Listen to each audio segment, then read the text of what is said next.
Hello, happy Monday. Welcome to the Love Thyself channel.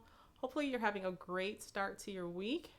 As promised, this week we do have a new self care related topic, and that will be self awareness. This one is a big one for remaining peaceful within yourself. When you're not living in your truth, that's not fun. It's not a great place to be. So, I have typed up three of the top tier type topics related to self awareness. Like I said, there are tons, but I'll go ahead and dive right into it. So, the first one is recognizing and managing your emotional triggers. Everybody has them.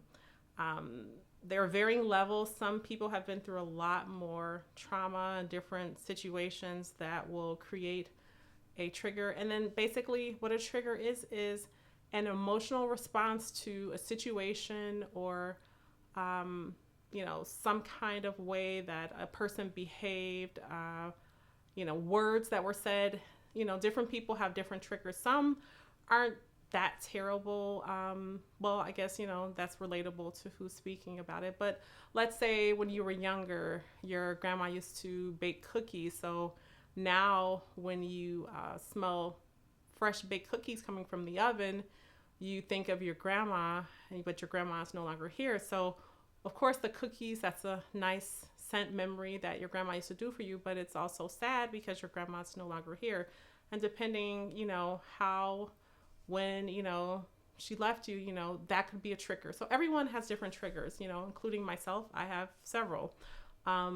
So as with all the other videos, I'll give you an example of how it could be related to me. So I won't dive into all of mine, but my two top tier is one, keeping your word.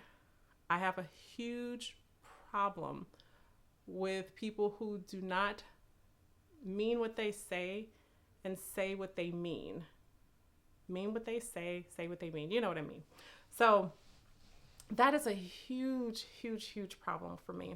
So, an example that I can think of is when I first started college and I wanted to go into information technology.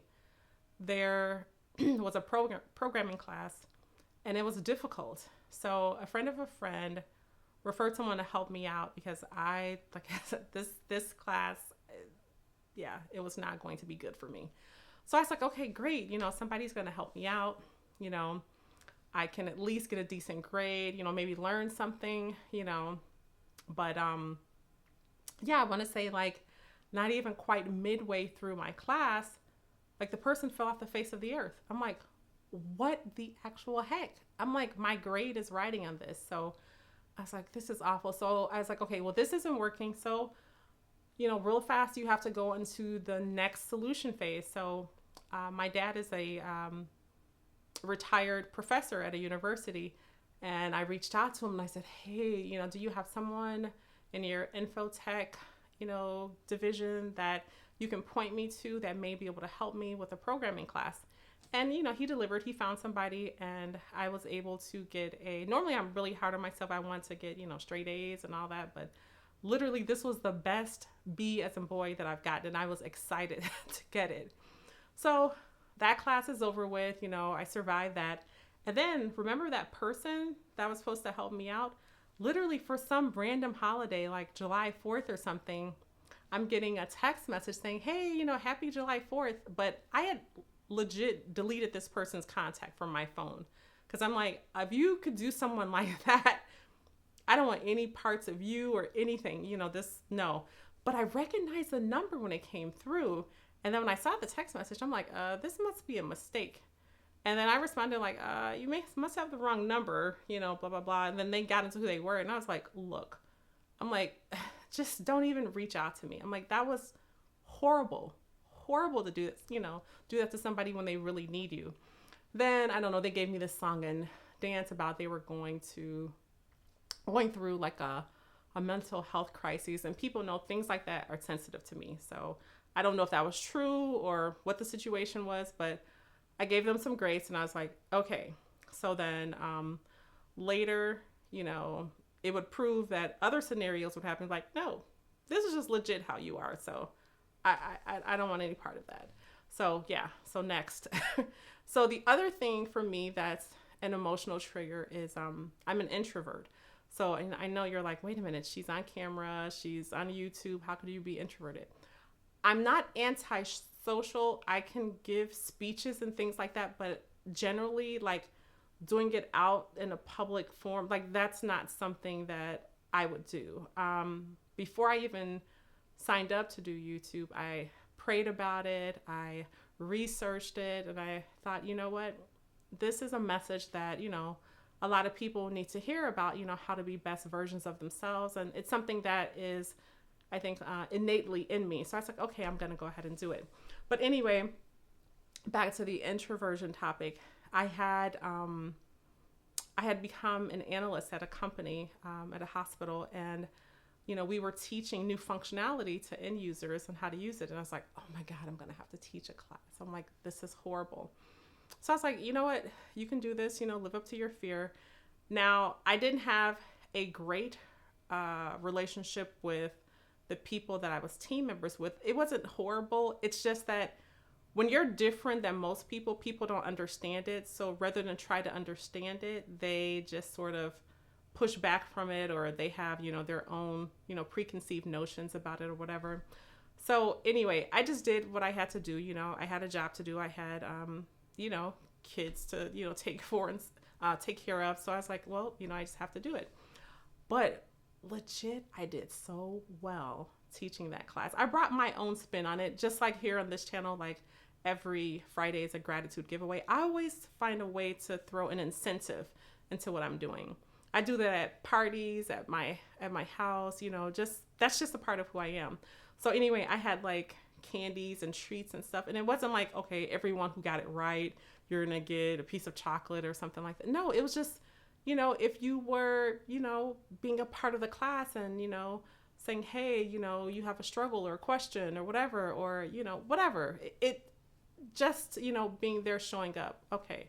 Yeah, that was just my way of doing it. But anyway, the class worked out really well. And you can tell, like, my team members were very surprised. They were like, wow, is this the same chick that doesn't have much to say at the meetings? She just really, is comfortable being at her desk doing her work. But that's legit what I like doing. I like my quiet. I like my solitude. I'm not a fan of big crowds, small talk.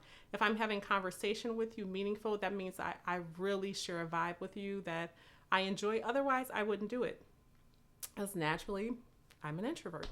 So yeah, so those are my two examples about me being introverted, and then also people that don't keep their words. Those are triggers for me for sure. So after, coping with that, over the years, I'm an expert at it now, I think, because I'm like, if a situation or a person or scenario doesn't fit, the mold, it's not so much what you say, it's how you deliver the message. So I can find a way to tactfully get out of it and say, hey, I don't want to do this. It's just like it's almost like when you start a job and someone wants to go and say, hey, let's go out for drinks and this, that, and the other. And that's just not your thing. You could be like, no, I don't want to go. That sounds, curt and rude and whatever. Or you say, hey, you know what? I have a conflict, maybe another time. Essentially, the answer is still no, but you've delivered it in such a way where you just don't sound like a complete jerk. You know what I mean? Well, you're also protecting your own inner peace. And at the end of the day, you have to be okay with you. So yeah, so recognizing your triggers, like I said, everyone has them. And if you're vulnerable enough to share what your triggers are to somebody that you care about and they betray that, pay attention to that. Because from my experience, a lot of times that person just doesn't care. I mean, it could be other things going on with them, but at the end of the day, you have to protect you. Protect you first before you can take care of somebody else. All right, and then the second thing is identifying your strengths and weaknesses. And the word weakness sounds, I know, so terrible. So let's just say your growth potential or how you're going to grow. So everyone has something that they're strong at, but they also have something that they can grow and be better at. So for me, I am great with my time management skills or being organized, but I think that a lot of times I overthink way too much, even for simple stuff. Like, that just didn't have to be that deep. So I'm learning to work through those things and just go ahead and take things for, what it is without reading so much into it, And like I said, we can all do that, it's normal, it's human. So the last thing is, this is a huge one. And I see this so much, especially in this day and age, and it's comparing yourself to others. Don't do that. Do not compare yourself to others. You are who you are supposed to be. You're where you're supposed to be. Don't say, oh, I want their relationship. I want the car that she has or he has. I want the house that they have, the accomplishments that they have. No. Go ahead and set your own goals. Make a plan to achieve those goals. Don't compare yourself to someone else, because think about what that means. When you compare yourself to somebody else, basically you're saying, okay, I'm lacking this. Okay, just to know that there's a lack in general, the word lack is not a positive word. So there's a saying that President Roosevelt said years ago, and it is so true today, and that is, comparison is the thief of joy.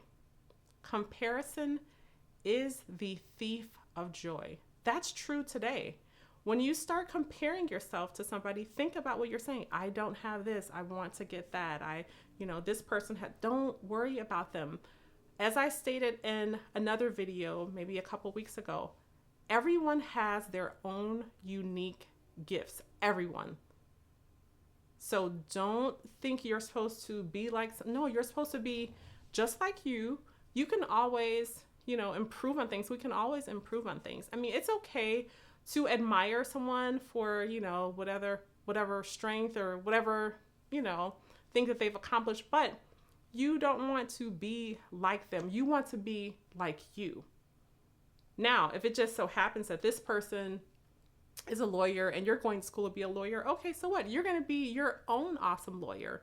You're not going to be exactly like them using their tactics or whatever. You're going to develop your own unique skill set and be boss at what you're going to do. So that is a huge one. Comparing yourself to others. Do not do that. Be your own awesome self. Remember, you have a gift from God. We all do. So don't let anyone tell you any different. If this video spoke to you in some way or had you think about your own self-awareness and you liked it, please like the video. If you would like to see more content related to self-care and being the best version of yourself, please subscribe to the channel. As I stated earlier on in my intro video, every week will be a new topic related to a different self aspect of yourself, to being the best version of yourself, essentially. So I want you to take care, enjoy the rest of your Monday, and be well.